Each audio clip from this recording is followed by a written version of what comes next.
نقطة بحر احمد صار.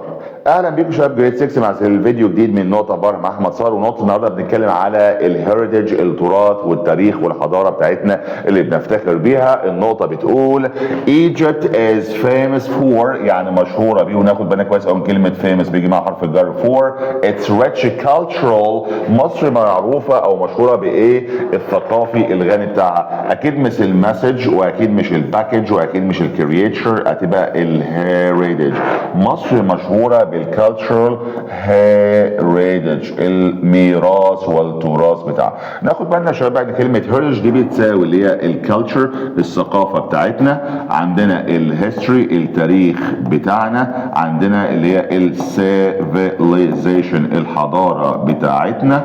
كل ده بنسميه الكالتشر والهيستوري والسيفيلايزيشن والمونيومنتس والاثار بتاعتنا. كل دي بنسميها ايه؟ كل بنسميها ميراث او تراث بنفتخر بيه يا شباب. طبعا عندنا بقى اليونت دي بتتكلم بقى على التاريخ والتراث والحضاره بتاعتنا. اتكلمنا فيها على 4 مواقع سياحيه: تونا الجبل في المنيا، اللي عندنا تاني حاجه تمبل اوف داكا، معبد الدكا موجود في النوبه، وعندنا وادي الحيتان ده موجود في وادي الريان في الفيوم، وعندنا دير المدينه في الاقصر. دي الدروس بتاعتنا. فكل دي بنسميها ايه؟ بنسميها هيستوريكال سايتس، مواقع تاريخيه سايتس.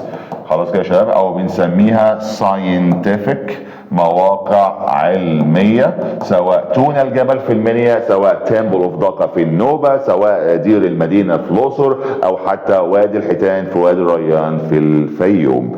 نقطه بحر احمد صار.